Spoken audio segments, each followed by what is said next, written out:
Hello students, मेरा नाम ब्रजेश कुमार है और आपका विक्रम करियर कोचिंग में स्वागत है। स्टूडेंट्स, हम लोग पढ़ रहे हैं आज डायरेक्ट इनडायरेक्ट, जिसको हम बोलते हैं नरेशन। क्या बोलते हैं? नरेशन। अच्छा, हम टेंस जो था पूरा A to Z खत्म कर चुके हैं, तो अगर टेंस समझ में आ गया अच्छे से तो आपका डायरेक्ट इनडायरेक्ट कोई दिक्कत नहीं होगा समझने में। सही है? तो अगर मान लो टेंस नहीं पता है तो आप हमारे चैनल में प्लेलिस्ट बना है, जाके देख सकते हैं धीरे से मुस्कुराते हुए। वहाँ पे सीख के आइए और पैदल चलते हैं हम लोग डायरेक्ट इनडायरेक्ट, मतलब नरेशन। तो नरेशन अपना जो होता है यानी अपनी बात को कहना होता है ना कि भाई नरेशन किसे कहते हैं, तो अपनी बात को व्यक्त करने की जो कला है उसको हम क्या कह देंगे? नरेशन कह देंगे। कोई दिक्कत? अच्छा, नरेशन फिर आता है दो प्रकार से, यानी नरेशन दो प्रकार का होता है। एक तो होता है डायरेक्ट नरेशन, एक तो होता है इनडायरेक्ट। तो जो कुछ बात अब हो जाता है कि भाई डायरेक्ट किसे कहते हैं, तो डायरेक्ट जो होता है जैसे मान लो कोई बात जो एक वक्ता कह रहा है ज्यों का त्यों कह दे रहे हो, यानी अपनी बात को ठीक ठीक उसी प्रकार से कह देते हैं जैसे सुना जाता है, तो उसे कहते हैं डायरेक्ट। अगर उसी को घुमा के बोलते हैं तो इनडायरेक्ट हो जाता है, जैसे अभी हम उसको इनडायरेक्ट बताएंगे। फिलहाल यहाँ पे देखिए क्या लिखा गया है। नरेशन वक्ता के शब्दों को व्यक्त करने की जो कला है उसी को अंग्रेजी में क्या बोलते हैं? नरेशन कहते हैं। अब फिर कहता है कि वक्ता यानी हम किसी भी स्पीकर यानी वक्ता के कथन को दो प्रकार से व्यक्त कर सकते हैं। क्या प्रकार से? और दो प्रकार कौन कौन है? एक टू क्या हो गया? तो एक टू डायरेक्ट हो गया, एक टू इनडायरेक्ट हो गया। सही है? अब बात ही समझने वाली आ गई कि भाई डायरेक्ट क्या होता है, तो यानी जो कुछ सुना है ठीक उसी प्रकार से, जैसे लिखा है डायरेक्ट स्पीच, जब हम वक्ता के कथन को ठीक उसी के शब्दों में प्रकट कर देते हैं तो उस कथन को अंग्रेजी में डायरेक्ट स्पीच कहते हैं। सही है? जैसा बोला वैसे तुम भी बोल दो, क्या हो गया? डायरेक्ट। जैसे एग्जाम्पल के रूप में अगर नहीं समझ में आ रहा है तो भैया एक एग्जाम्पल देख लो धीरे से। मोहन सेड, मोहन कहा या कहता है। Mohan said I play cricket, Mohan कहा कि मैं क्रिकेट खेलता हूँ। मोहन कहा मैं क्रिकेट खेलता हूँ, आई प्ले क्रिकेट, मैं क्रिकेट खेलता हूँ। तो जैसे सुना वैसे ला के बोल दिया ना। अभी इसमें जो बात कह रहा है कौन है? मोहन तो वक्ता हुआ, तो मोहन वक्ता यानी जैसे सुना वैसे कह दिया, तो Mohan said I play cricket, तो यहाँ पे जैसे का वैसे रख दिया गया। सही है? अब इसमें एक चीज़ देख रहे होंगे कि मोहन के जस्ट बगल में एक कॉमा है और फिर इन्वर्टेड कॉमा में है। सही है? तो हम कह सकते हैं कि डायरेक्ट स्पीच में दो भाग होते हैं। क्या भाग होते हैं? एक होता है अपना रिपोर्टिंग वर्ब और दूसरा होता है रिपोर्टेड स्पीच। तो रिपोर्टिंग वर्ब और रिपोर्टेड स्पीच कौन होते हैं इसके बारे में हम देखते हैं। तो रिपोर्टिंग वर्ब किससे कहते हैं, रिपोर्टेड स्पीच किससे कहते हैं, इसको भी हम लोग समझेंगे। कोई दिक्कत समझने में? आप कहोगे नरेशन किससे कहते हैं, तो नरेशन कहना कि बात को कहने की जो कला है उसी को नरेशन कहते हैं। नरेशन अपना दो प्रकार का होता है, एक टू डायरेक्ट, एक टू इनडायरेक्ट। डायरेक्ट में क्या मिलते हैं हमको? एक टू रिपोर्टिंग वर्ब मिलेगा, एक टू रिपोर्टेड स्पीच। तो अब देखो लिखा है डायरेक्ट स्पीच, जब वक्ता के कथन को ठीक उसी के शब्दों में कह दिया जाए तो वो डायरेक्ट स्पीच कहलाता है। सही है ना? इसको कॉपी करो, उसके बाद देखते हैं इसके आगे इनकी परिभाषाएं लिखेंगे। ठीक है? रिपोर्टिंग वर्ब देखेंगे हम। रिपोर्टिंग वर्ब किससे कहते हैं, तो देखते हैं वक्ता के बात को, वक्ता के बात को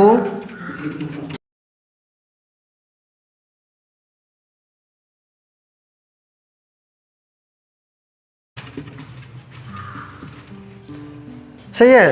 तो जो रिपोर्टिंग वर्ब है वक्ता के बात को जिस मुख्य क्रिया से प्रारंभ करते हैं उसे रिपोर्टिंग वर्ब कहते हैं। मुख्य क्रिया से प्रारंभ करते हैं उसे रिपोर्टिंग वर्ब कहते हैं। इसे इन्वर्टेड कामाज के बाहर रखते हैं। इन्वर्टेड कामा के अंदर नहीं रहेगा, इन्वर्टेड कामा के बाहर। जो भी लिखे थे नहीं कि Mohan said I play cricket, तो मोहन सेड, जो मोहन सेड लिखा था वही अपना क्या था? रिपोर्टिंग वर्ब था। और यहाँ पे क्या है? इन्वर्टेड कामा में के बाहर रखा गया था। सही है? हाँ। अगला हेडिंग है रिपोर्टेड स्पीच। तो रिपोर्टेड स्पीच किसे कहते हैं इसकी परिभाषा देखो। हाँ, जो कुछ कहते हैं। देखो यहाँ पे क्या बोला गया है रिपोर्टेड स्पीच के बारे में, जो कुछ वक्ता के द्वारा कहा जाता है। जैसे मोहन सेड, उसके बाद जो बात बोला जाता है वही वक्ता के द्वारा कहा गया है। तो वक्ता के द्वारा जो कुछ कहा जाता है उसे क्या बोलते हैं? रिपोर्टेड स्पीच कहते हैं, सही है।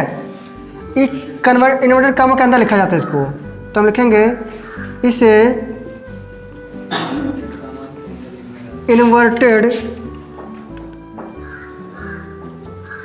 कॉमास के बाहर लिखा जाता है। सॉरी उल्टा बोल दिए, के अंदर लिखा जाता है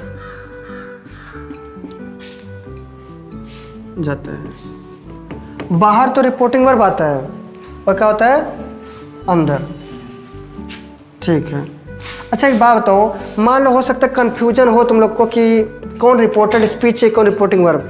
तो एक तरीका बता रहे हैं, जैसे लिखा है रिपोर्टिंग वर्ब लिखा है ना, तो रिपोर्टिंग वर्ब पता है बाहर रहता है, कहाँ रहता है बाहर। तो हम वैसे बहुत सीरियस होकर समझना, मतलब कि सर जी ऐसे कैसे। एक ठो याद करने का तरीका बता रहे हैं, जब कमरे के बाहर रहते हो तो क्या बोलते हो, मैं आई कमिंग सर, तो कमिंग बोलते हो, लेकिन कम इन रहता है, कम इन रहता है ना। तो प्रोनाउंसिएशन क्या होता है कमिंग, बोलने में लगता है कि कमिंग बोल रहे हैं। तो कमरे के बाहर रहते हो ना, तो कमरे के बाहर रिपोर्टिंग लिखा है ना, तो बोलने पर जाता है कि हाँ भाई कमरे के अंदर आना है, तो कहते मैं कमिंग सर, सेंस आ रहा है, मैं कमिंग सेंस आ रहा है ना। तो कमरे के बाहर रहते हो, यानी जो कॉमा है उसके बाहर रहोगे तो रिपोर्टिंग रहेगा, रिपोर्टिंग, और कमरे के अंदर रहोगे तो रिपोर्टेड। इस बात के साथ थोड़ा मैच करा लेना, याद करने में आसानी रहेगा। नहीं तो कभी कभी गलती से इसको तुम समझ लोगे कॉमा के अंदर वाला, और इसको समझ लोगे बाहर वाला। ठीक है। तो बाहर रहते हो कहते हो मैं कमिंग सर, तो अंदर आने देता है, तो इसलिए उसका इसको वाले चीज़ को मैच करा के थोड़ा याद कर लेना, हो सकता है भूल जाए, तो उसके लिए बता रहे हैं। तो बताओ रिपोर्टिंग वर्ब जो होता है वक्ता के द्वारा या वक्ता के बाद को जिस मुख्य क्रिया से प्रारंभ करते हैं वो कहलाता है रिपोर्टिंग वर्ब, और इन्वर्टेड कामा के बाहर लिखा जाता है। जैसे टू एग्जाम्पल हम लिख दें, Mohan said comma inverted comma I play cricket. अब यहाँ पे एक चीज़ देखो, क्रिकेट के पहले दा नहीं लिखता है, किसी भी खेल के पहले दा का प्रयोग नहीं होता है। ठीक है। लिखा Mohan said I play cricket, तो भैया यहाँ पे जो मोहन सेड लिखा गया है ये कामा के बाहर है ना, तो हम कहते हैं कामा के बाहर वाले को बोलते हैं रिपोर्टिंग वर्ब। क्या बोलते हैं, रिपोर्टिंग वर्ब। और यहाँ पे कामा लगा, और कामा के अंदर वाले क्या बोलते हैं, रिपोर्टेड स्पीच। समझ आ गया होगा। अब कामा के बाहर वाले को रिपोर्टिंग वर्ब, ये हो गया रिपोर्टेड स्पीच। कोई दिक्कत है समझने में? तो जब भी ऐसे मिलेगा तो हम ऐसे समझ लेंगे। तो ये तो बात थी भाई रिपोर्ट क्या नाम है, डायरेक्ट वाले की बात हो गया। करो कॉपी करो। देखो अभी तक तो समझ में आ गया होगा कि भाई डायरेक्ट स्पीच होता क्या है ना। तो अभी समझना हमको कि डायरेक्ट स्पीच के मुख्य बिंदु क्या क्या है, क्या क्या चीज़ विशेष चीज़ें होती है जो ध्यान देने योग्य है। तो यहाँ पे लिख रहे हैं हम, डायरेक्ट स्पीच में वक्ता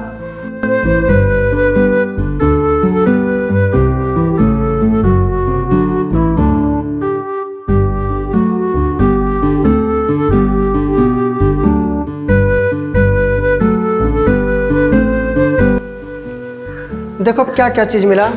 अभी तो हम रिपोर्टेड क्या नाम है डायरेक्ट के बारे में देख रहे हैं। तो डायरेक्ट स्पीच जो होता है उसमें दो चीज़ हो गया, रिपोर्टिंग वर्ब, रिपोर्टेड स्पीच।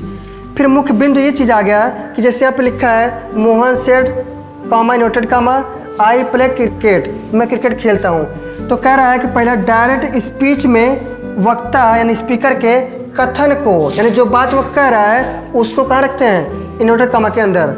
जैसे मोहन कहा, क्या कहा, उसको हम कहाँ रखते हैं, अंदर। अंदर रखो ताकि उड़ ना जाए। सही है। तो पहला पॉइंट विशेष ध्यान देने वाली बात हो गया कि जो कहेंगे उसको कामा के अंदर रखेंगे।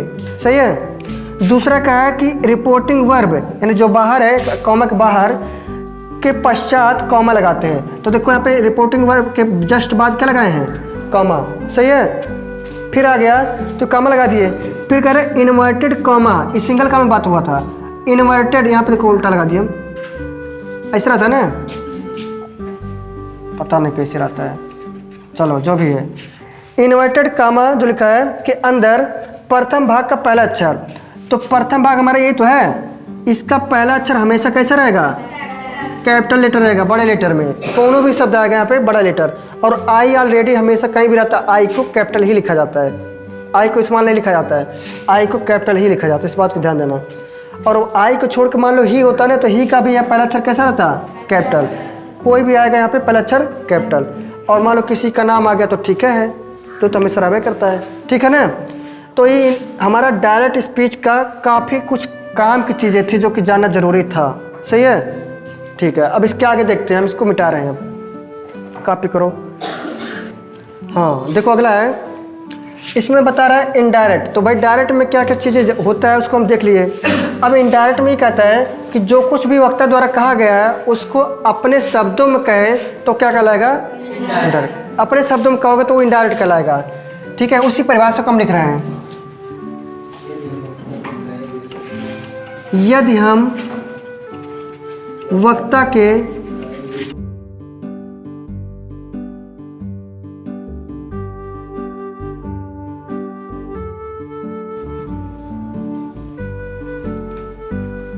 समझ में आया होगा, कह रहा है कि यदि हम वक्ता के कहे हुए शब्दों का सार, मतलब जो कुछ बात कह रहा है अपने शब्दों में कहते हैं, अर्थात वक्ता के कथनों को बदल कर जैसे कहा था उसको वैसे न कहो, अपने शब्दों में कहो, अपने हिसाब से कहो, तो वो क्या कहलाएगा? इनडायरेक्ट स्पीच, ठीक है। जैसे एग्जांपल हो जाए,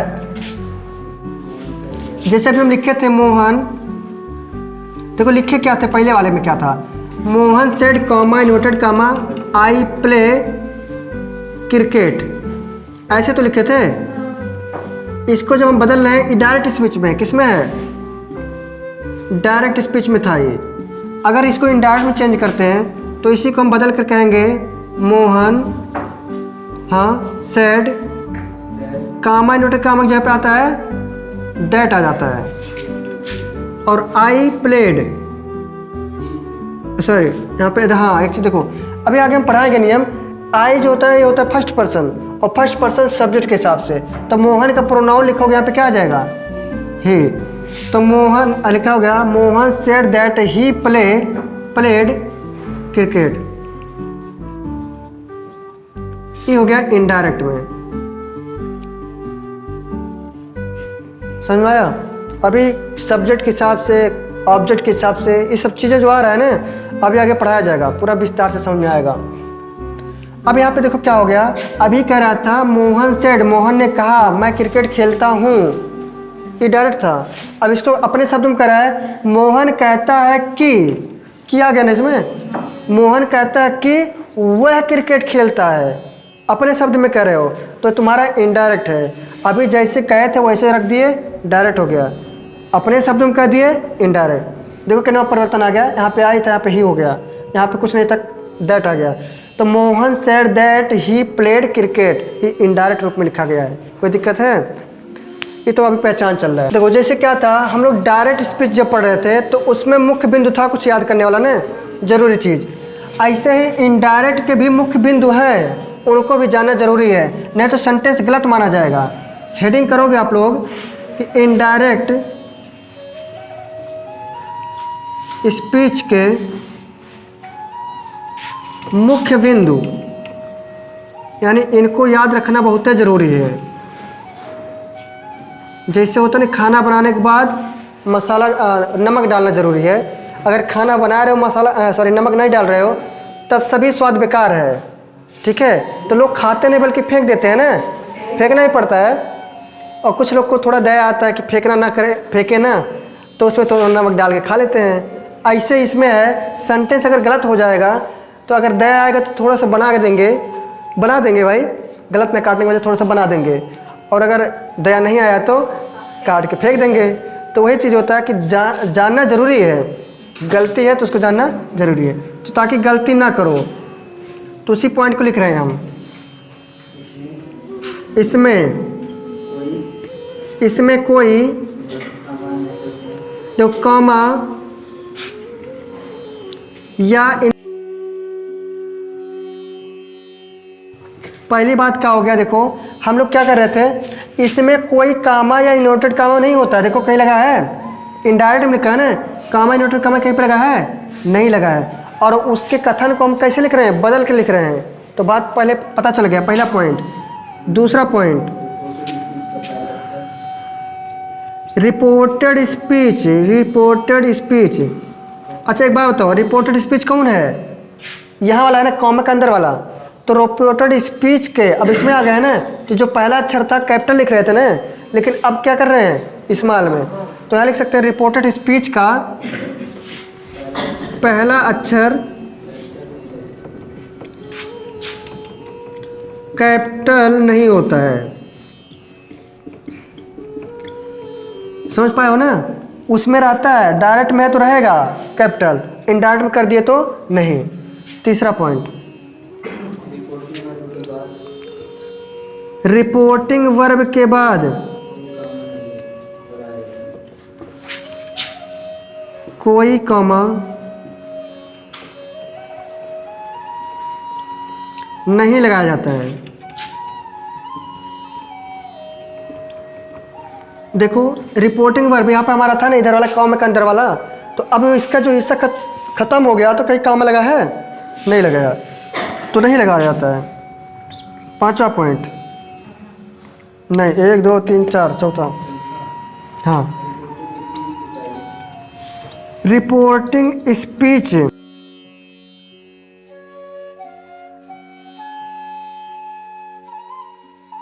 है ना, जैसे इम्परेटिव में पढ़ेंगे तो वहाँ पे चीज़ें परिवर्तन आता है। अगला देखते हैं, तो कह रहे हैं रिपोर्टेड स्पीच के पहले नियमानुसार दैट टू इफ है। जैसे यहाँ पे हम कामा इन्वर्टेड कामा की जगह पे क्या लगा रहे थे? दैट। यहाँ पे टू भी आ सकता है, इफ़ भी आ सकता है, वेदर भी आ सकता है, और नहीं भी आ सकता है। ठीक है, तो यहाँ पे क्या क्या आ सकता है? दैट जो कि लगा ही है, ज़्यादातर दैट आता है। टू भी आएगा, इंपरेटिव सेंटेंस पढ़ेंगे तब आएगा, या इफ़ आएगा क्वेश्चन वाले में। ठीक है, तो आज प्रयोग होता है, इस बात को ध्यान रखना। अगला, पुरुषवाचक। पुरुषवाचक सर्वनाम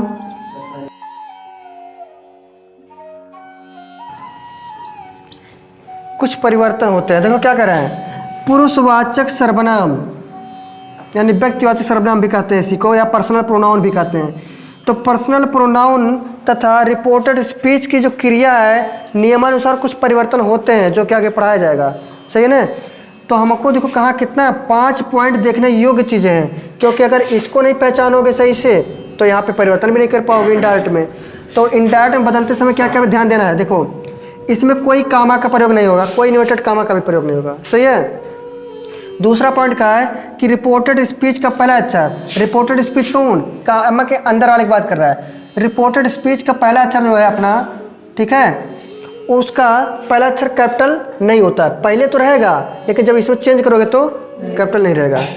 फिर तीसरा पॉइंट कह रहा है रिपोर्टेड स्पीच के बाद कोई कामा नहीं लगाया जाता है। कोई लगा है यहाँ पे? इसमें तो लगा है, इसमें नहीं लगेगा ना, इनडायरेक्ट में नहीं लगेगा। फिर कह रहा है रिपोर्टेड स्पीच के पहले नियमानुसार बिचवम। रिपोर्टेड स्पीच, यही तो हमारा रिपोर्टेड स्पीच है इधर वाला, तो इतने वाले को रिपोर्टेड बोलते हैं। तो कह रहा है इनके जो पहले, यानी यहाँ की बात कर रहा है, दैट का, टू का, इफ़ का, वेदर का प्रयोग हो सकता है। सही है? फिर आगे कह रहा है पुरुषवाचक यानी पर्सनल प्रोनाउन। पर्सनल प्रोनाउन में रिपोर्टेड स्पीच की क्रिया के अनुसार नियमानुसार परिवर्तन होते हैं, यानी उसका पर्सनल प्रोनाउन चेंजिंग होता है। यस ओ एन के हिसाब से आगे नियम बताया जाएगा। कॉपी कर सकते हो मुस्कुराते हुए। हाँ, तो इसके आगे देखेंगे अगले वीडियो में। हाँ इसके आगे देखेंगे अगले वीडियो में। फिलहाल तो आज हम इतना समझे कि नरेशन किसे कहते हैं, नरेशन कितने भाग होते हैं, 2 प्रकार के होते हैं, सभी चीज़ को बताया गया विस्तार से। अगर इसको बढ़िया समझ जाओगे तब तुमको क्या आएगा समझ में, डायरेक्ट इनडायरेक्ट पूरा विस्तार से समझने का मौका मिल जाएगा। ठीक है, तो इतने के लिए आज के लिए धन्यवाद। यदि हमारा वीडियो आप लोग को अच्छा लगा तो हमारे इस चैनल विक्रट करियर कोचिंग को लाइक करें, सब्सक्राइब करें और शेयर करें। मिलते हैं अगले वीडियो में, तब तक के लिए हंसते रहिए, मुस्कुराते रहिए। जय हिंद।